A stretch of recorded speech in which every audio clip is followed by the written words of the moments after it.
বিসমিল্লাহির রহমানির রহিম। ডক্টর মালিকা কলেজের হিসাব বিজ্ঞান বিভাগের বিবিএ সম্মান তৃতীয় বর্ষের আমার সুপ্রিয় শিক্ষার্থীবৃন্দ, আসসালামু আলাইকুম। প্রিয় শিক্ষার্থীবৃন্দ, কেমন আছো তোমরা? আশা করি আল্লাহ পাকের অশেষ রহমতে পরিবারের সবাইকে নিয়ে ভালো আছো। আমরাও তোমাদের দোয়ায় আলহামদুলিল্লাহ ভালো আছি। প্রিয় শিক্ষার্থীবৃন্দ, আমি মোহাম্মদ রাসেল, প্রভাষক, হিসাব বিজ্ঞান বিভাগ, আজকের এই ক্লাসটি উপস্থাপন করছি।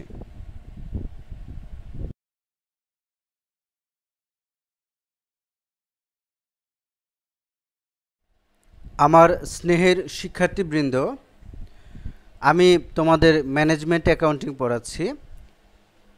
এই বিষয়টির দ্বিতীয় অধ্যায় অর্থাৎ cost concepts and it's classifications পড়ছিলাম। আমরা জাতীয় বিশ্ববিদ্যালয়ে হিসাব বিজ্ঞান বিভাগের ছাত্রছাত্রীদের জন্য বিগত বছরগুলোতে আসা প্রশ্নাবলী সমাধান করছিলাম। এরই ধারাবাহিকতায় আজ আমরা 2016 সালে হিসাব বিজ্ঞান বিভাগের ছাত্রছাত্রীদের জন্য জাতীয় বিশ্ববিদ্যালয়ে আসা প্রশ্নটি আলোচনা করব। এই প্রশ্নের পার্ট বিতে 2 নং প্রশ্নে এই cost concepts and it's classification অধ্যায় থেকে একটি অঙ্ক এসেছে। আজকের আলোচ্য বিষয়বস্তু হচ্ছে এই অঙ্কটি। প্রিয় শিক্ষার্থীবৃন্দ, আশা করি তোমরা বই, খাতা, কলম, পেন্সিল সব কিছু নিয়ে বসেছ। শুরুতেই চলো একটু প্রশ্নটি দেখে নেওয়া যাক।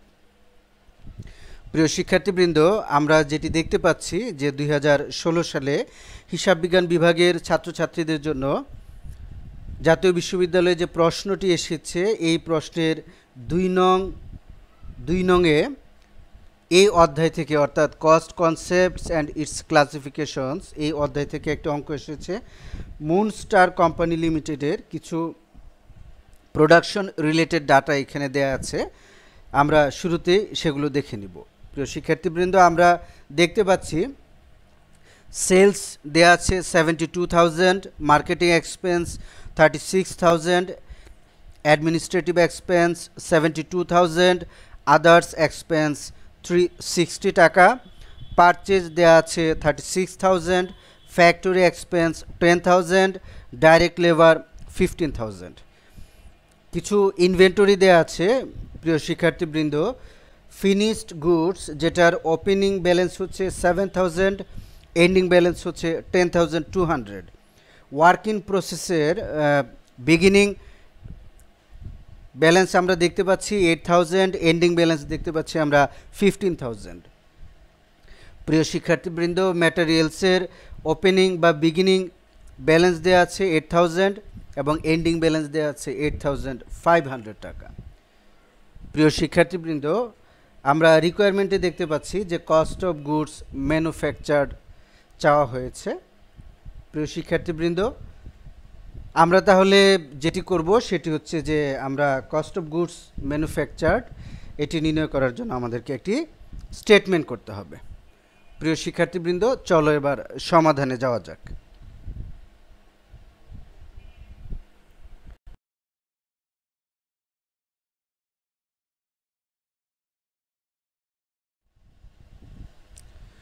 আমার স্নেহের শিক্ষার্থীবৃন্দ, তোমরা স্ক্রিনে রিকোয়ারমেন্ট যেটি দেয়া আছে প্রশ্নে কস্ট অফ গুডস ম্যানুফ্যাকচার্ড এটির সলিউশনটি দেখতে পাচ্ছ। প্রিয় শিক্ষার্থীবৃন্দ, শুরুতে দুটি কথা বলে নেই যে এই অধ্যায়ে আমরা মূলত দুটি স্টেটমেন্ট করে থাকি। একটি হচ্ছে cost of goods sold statement আর আরেকটি হচ্ছে ইনকাম স্টেটমেন্ট। প্রিয় শিক্ষার্থীবৃন্দ, এই প্রশ্নে যে রিকোয়ারমেন্টটি চাওয়া হয়েছে সেটি হচ্ছে কস্ট অফ গুডস সোল্ড স্টেটমেন্টের একটি আংশিক অংশ। প্রিয় শিক্ষার্থীবৃন্দ, তোমরা ইতিমধ্যে জানো যে কস্ট অফ গুডস সোল্ড স্টেটমেন্টে কস্ট অফ গুডস সোল্ড নির্ণয় করতে হয়। এখানে যে ছকটি করতে হয় আমি তোমাদের বলেছিলাম যে তোমাদের সহজে আয়ত্ত করার সুবিধার্থে বা অঙ্কটি যেন সহজে করতে পারো সেজন্য কতগুলো ধাপে বিভক্ত করবে তোমরা।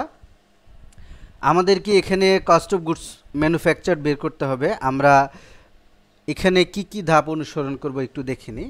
প্রিয় শিক্ষার্থীবৃন্দ, অ্যাজ ইউজুয়াল আমরা যেটি করি সেটি হচ্ছে আমরা প্রথম ধাপে আমরা প্রাইম কস্ট বের করি, দ্বিতীয় ধাপে আমরা ওয়ার্কস কস্ট অথবা প্রোডাকশন কস্ট অথবা কস্ট অফ গুডস ম্যানুফ্যাকচারিং বের করি। তৃতীয় ধাপে গিয়ে আমরা কস্ট অফ গুডস ম্যানুফ্যাকচার্ড বের করি। চতুর্থ ধাপ অথবা শেষ ধাপে গিয়ে আমরা কস্ট অফ গুডস সোল্ড নির্ণয় করি বা বের করি। প্রিয় শিক্ষার্থীবৃন্দ, ধাপগুলো অনুসরণ করলে যেটি হয় বা কতগুলো ধাপে ভাগ করে নিলে আমাদের জন্য কাজটি সহজ হয়ে যায়। প্রিয় শিক্ষার্থীবৃন্দ, তাহলে আমরা সবার প্রথমে যেটি করব যে প্রাইম কস্ট নির্ণয় করব। তোমরা জানো যে প্রাইম কস্ট নির্ণয় করার জন্য তিনটি উপাদানের প্রয়োজন হয়: ডাইরেক্ট ম্যাটেরিয়াল, ডাইরেক্ট লেবার এবং ডাইরেক্ট আদার এক্সপেন্সেস। প্রিয় শিক্ষার্থীবৃন্দ, আমরা তাহলে শুরুতে যেটি করব সেটি হচ্ছে প্রাইম কস্ট নির্ণয় করব। প্রাইম কস্ট নির্ণয় করার জন্য আমাদের তিনটি উপাদান লাগবে: ডাইরেক্ট ম্যাটেরিয়াল, ডাইরেক্ট লেবার এবং ডাইরেক্ট আদার এক্সপেন্সেস। তাহলে চলো শুরুতে আমাদের ডাইরেক্ট ম্যাটেরিয়াল নির্ণয় করতে হবে। প্রিয় শিক্ষার্থীবৃন্দ, ডাইরেক্ট ম্যাটেরিয়াল অথবা র ম্যাটেরিয়াল ইউজড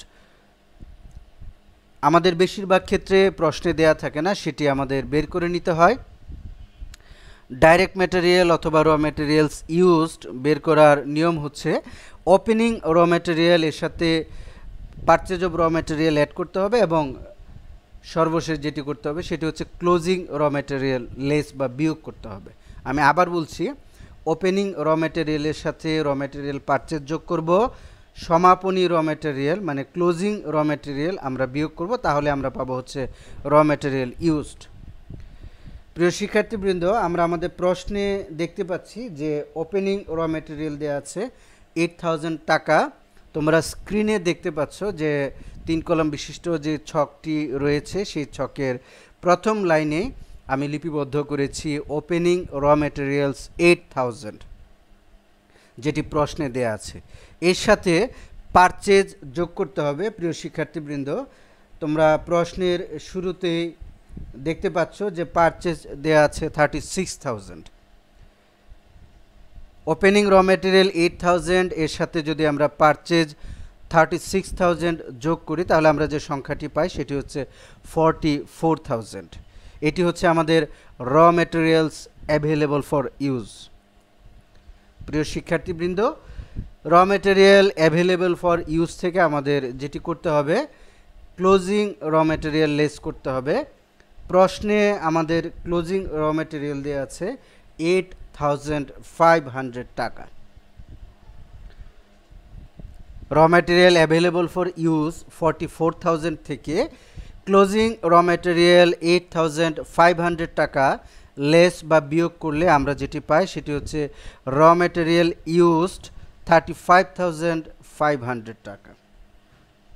প্রিয় শিক্ষার্থীবৃন্দ, প্রাইম কস্ট বের করার জন্য তিনটি উপাদানের প্রয়োজন হয়। আমরা প্রথম উপাদানটি পেয়ে গেছি। দ্বিতীয় উপাদানটি হচ্ছে ডাইরেক্ট লেবার। আমরা প্রশ্নে দেখতে পাচ্ছি ডাইরেক্ট লেবার দেওয়া আছে 15000 টাকা।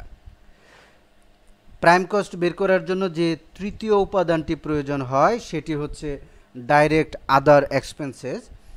আমরা যেটি দেখতে পাচ্ছি যে আমাদের আলোচ্য প্রশ্নে ডাইরেক্ট আদার এক্সপেন্স নেই। যেহেতু ডাইরেক্ট আদার এক্সপেন্স নেই, অতএব এই দুইটি উপাদান মিলে হবে আমাদের প্রাইম কস্ট। প্রিয় শিক্ষার্থীবৃন্দ, আমরা র ম্যাটেরিয়াল ইউজড নির্ণয় করেছি 35500 টাকা এবং প্রশ্নে ডাইরেক্ট লেবার দেওয়া আছে 15000 টাকা। যেহেতু তৃতীয় উপাদান অর্থাৎ ডাইরেক্ট আদার এক্সপেন্সেস নেই, অতএব এই দুইটি যোগ করলে আমরা পাবো হচ্ছে প্রাইম কস্ট। 35500 টাকার সাথে 15000 অ্যাড করলে আমরা যে সংখ্যাটি পাই সেটি হচ্ছে 50500 টাকা।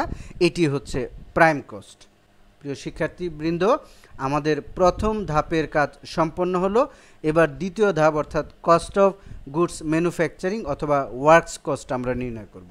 এটি নির্ণয় করার নিয়ম হচ্ছে প্রাইম কস্টের সাথে ফ্যাক্টরি ওভারহেড যোগ করতে হয়। প্রিয় শিক্ষার্থীবৃন্দ, আমরা ইতিমধ্যে প্রাইম কস্ট নির্ণয় করেছি 50500 টাকা। এবার আমরা এর সাথে ফ্যাক্টরি ওভারহেড যোগ করব। তোমরা ইতিমধ্যে জানো যে ফ্যাক্টরি ওভারহেডে কোনগুলো আসে। যে সমস্ত এক্সপেন্সের সাথে ইনডাইরেক্ট শব্দটি থাকে, যে সমস্ত এক্সপেন্সের সাথে ফ্যাক্টরি শব্দটি থাকে, যে সমস্ত এক্সপেন্স দেখে তোমাদের মনে হবে যে এই এক্সপেন্সগুলো ফ্যাক্টরিতে সংগঠিত হয়, এই সমস্ত এক্সপেন্সগুলো ফ্যাক্টরি ওভারহেডে আসে। প্রিয় শিক্ষার্থীবৃন্দ, চলো প্রশ্নে যাওয়া যাক। আমরা দেখতে পাচ্ছি যে আমাদের ফ্যাক্টরি এক্সপেন্স ডিরেক্টলি দেয়া আছে, আমাদের এগুলো নির্ণয় করতে হবে না। ফ্যাক্টরি এক্সপেন্স বা ফ্যাক্টরি ওভারহেড ডিরেক্টলি প্রশ্নে দেয়া আছে 10,000 টাকা। প্রিয় শিক্ষার্থীবৃন্দ, প্রাইম কস্ট 50,500 টাকা, এর সাথে যদি আমরা ফ্যাক্টরি ওভারহেড 10,000 টাকা যোগ করি তাহলে আমরা যে সংখ্যাটি পাই সেটি হচ্ছে 60,500 টাকা। তোমরা স্ক্রিনে দেখতে পাচ্ছ, এটি হচ্ছে আমাদের ওয়ার্কস কস্ট অথবা কস্ট অফ গুডস ম্যানুফ্যাকচারিং। এটি ছিল আমাদের দ্বিতীয় ধাপ। প্রিয় শিক্ষার্থীবৃন্দ, প্রথম ধাপে আমরা প্রাইম কস্ট নির্ণয় করেছি, দ্বিতীয় ধাপে আমরা ওয়ার্কস কস্ট অথবা কস্ট অফ গুডস ম্যানুফ্যাকচারিং নির্ণয় করলাম। এবার আমাদের যেটি করতে হবে, তৃতীয় ধাপ অর্থাৎ কস্ট অফ গুডস ম্যানুফ্যাকচার্ড নির্ণয় করতে হবে, যেটি কিনা আমাদের এই আলোচ্য প্রশ্নে চাওয়া হয়েছে। প্রিয় শিক্ষার্থীবৃন্দ, ওয়ার্কস কস্ট অথবা কস্ট অফ গুডস ম্যানুফ্যাকচারিংয়ের সাথে ওপেনিং ওয়ার্কিং প্রসেস যোগ করতে হয়, ক্লোজিং ওয়ার্কিং প্রসেস বিয়োগ করতে হয়, এবং যদি সেল অফ স্ক্র্যাপ থাকে তাহলে সেটিও বিয়োগ করতে হয়। এই সমস্ত দফাগুলো যোগ বিয়োগ করার পর আমরা কস্ট অফ গুডস ম্যানুফ্যাকচার্ড পেয়ে থাকি। প্রিয় শিক্ষার্থীবৃন্দ, চলো এবার প্রশ্নে যাওয়া যাক। আমরা ইতিমধ্যে কস্ট অফ গুডস ম্যানুফ্যাকচারিং পেয়েছি, এর সাথে আমাদের যেটি করতে হবে, ওয়ার্কিং প্রসেসের ওপেনিং যোগ করতে হবে, ওয়ার্কিং প্রসেসের ক্লোজিং বিয়োগ করতে হবে, এবং যদি সেল অফ স্ক্র্যাপ থাকে সেটিও বিয়োগ করতে হবে। প্রিয় শিক্ষার্থীবৃন্দ, আমরা আমাদের আলোচ্য প্রশ্নে দেখতে পাচ্ছি যে আমাদের ওপেনিং ওয়ার্কিং প্রসেস দেয়া আছে 8,000 টাকা। প্রিয় শিক্ষার্থীবৃন্দ, তোমরা স্ক্রিনে দেখতে পাচ্ছ যে কস্ট অফ গুডস ম্যানুফ্যাকচারিং 60,500 টাকার সাথে ওপেনিং ওয়ার্কিং প্রসেস 8,000 টাকা যোগ করা হয়েছে। যোগ করার পরে যে সংখ্যাটি পাওয়া গেছে সেটি হচ্ছে 68,500 টাকা। এটি থেকে আমাদের ক্লোজিং ওয়ার্কিং প্রসেস বিয়োগ করতে হবে। আমরা দেখতে পাচ্ছি আমাদের প্রশ্নে ক্লোজিং ওয়ার্কিং প্রসেস দেয়া আছে 15,000 টাকা। প্রিয় শিক্ষার্থীবৃন্দ, 68,500 টাকা থেকে যদি আমরা 15,000 টাকা বিয়োগ করি তাহলে আমরা যে সংখ্যাটি পাই সেটি হচ্ছে 53,500 টাকা। প্রিয় শিক্ষার্থীবৃন্দ, এরপর আমাদের যেটি করতে হবে সেটি হচ্ছে এ থেকে আমাদের সেল অফ স্ক্র্যাপ বিয়োগ করতে হবে, কিন্তু আমরা আমাদের আলোচ্য প্রশ্নে যেটি দেখতে পাচ্ছি যে কোনো সেল অফ স্ক্র্যাপ দেয়া নেই। যেহেতু সেল অফ স্ক্র্যাপ দেয়া নেই অতএব সেটি আসবে না। তাহলে এই যে 53,500 টাকা, এটি হচ্ছে আমাদের কস্ট অফ গুডস ম্যানুফ্যাকচার্ড। প্রিয় শিক্ষার্থীবৃন্দ, আমাদের তৃতীয় ধাপটি শেষ হলো, এরই সাথে আমাদের সর্বশেষ ধাপটিও শেষ হলো, কারণ আমাদের এই আলোচ্য প্রশ্নে আমাদের কাছে চাওয়া হয়েছে কস্ট অফ গুডস ম্যানুফ্যাকচার্ড। প্রিয় শিক্ষার্থীবৃন্দ, তাহলে আমরা কস্ট অফ গুডস ম্যানুফ্যাকচার্ড পেলাম হচ্ছে 53,500 টাকা। প্রিয় শিক্ষার্থীবৃন্দ, আমি অঙ্কের এই সলিউশনটি আবার একটু সংক্ষেপে আলোচনা করছি। আমরা কস্ট শিটের ক্ষেত্রে যখন আমাদেরকে কস্ট অফ গুডস সোল্ড বের করতে বলা হবে বা আমরা যখন ইনকাম স্টেটমেন্ট করব, আমরা যাই করি না কেন আমরা পুরো ছকটিকে কতগুলো ভাগে বা ধাপে ভাগ করে নিব আমাদের সুবিধার জন্য। প্রথম ধাপে আমরা প্রাইম কস্ট নির্ণয় করব, দ্বিতীয় ধাপে আমরা ওয়ার্কস কস্ট অথবা কস্ট অফ গুডস ম্যানুফ্যাকচারিং নির্ণয় করব, তৃতীয় ধাপে আমরা কস্ট অফ গুডস ম্যানুফ্যাকচার নির্ণয় করব, চতুর্থ বা শেষ ধাপে গিয়ে আমাদের কস্ট অফ গুডস সোল্ড নির্ণয় করতে হবে। প্রিয় শিক্ষার্থীবৃন্দ, আমাদের এই আলোচ্য প্রশ্নে চাওয়া হয়েছে কস্ট অফ গুডস ম্যানুফ্যাকচার্ড। আমরা প্রথমেই যেটি করব, প্রাইম কস্ট নির্ণয় করব। প্রাইম কস্ট নির্ণয় করার জন্য তিনটি উপাদান লাগে, direct material, direct labour, direct other expense. এর মধ্যে তিনটি থাকলে তিনটি যোগ করে আমরা প্রাইম কস্ট পাবো। তিনটি উপাদান যদি না থাকে, অনেক সময় দুইটি উপাদান থাকে, ডাইরেক্ট ম্যাটেরিয়াল এবং ডাইরেক্ট লেবার, তখন আমরা দুইটি উপাদান যোগ করে প্রাইম কস্ট পাবো। প্রাইম কস্টের পর দ্বিতীয় ধাপে আমাদের ওয়ার্কস কস্ট অথবা কস্ট অফ গুডস ম্যানুফ্যাকচারিং বের করতে হবে। এটি বের করার নিয়ম হচ্ছে প্রাইম কস্টের সাথে ফ্যাক্টরি ওভারহেড যোগ করতে হয়, যোগ করলে পাওয়া যায় কস্ট অফ গুডস ম্যানুফ্যাকচারিং।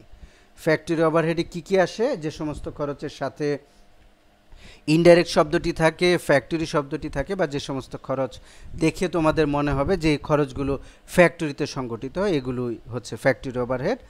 প্রিয় শিক্ষার্থীবৃন্দ, প্রাইম কস্টের সাথে যদি আমরা ফ্যাক্টরি ওভারহেড যোগ করি তাহলে আমরা পাবো হচ্ছে কস্ট অফ গুডস ম্যানুফ্যাকচারিং, যেটি হচ্ছে দ্বিতীয় ধাপ। এর সাথে ওপেনিং ওয়ার্কিং প্রসেস যোগ করলে এবং ক্লোজিং ওয়ার্কিং প্রসেস বিয়োগ করলে পাওয়া যায় হচ্ছে কস্ট অফ গুডস ম্যানুফ্যাকচার, যেটি হচ্ছে তৃতীয় ধাপ। প্রিয় শিক্ষার্থীবৃন্দ, এক্ষেত্রে বলে রাখা প্রয়োজন যে যদি প্রশ্নে সেল অফ স্ক্র্যাপ থাকে তাহলে সেটিও এই অংশে আমাদের বিয়োগ করে দেখাতে হবে।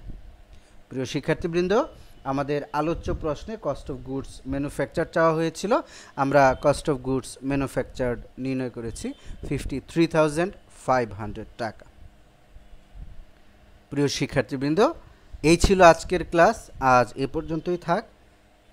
আগামী ক্লাসে ইনশাল্লাহ দেখা হবে তোমাদের সাথে। সে পর্যন্ত অনেক ভালো থাকো।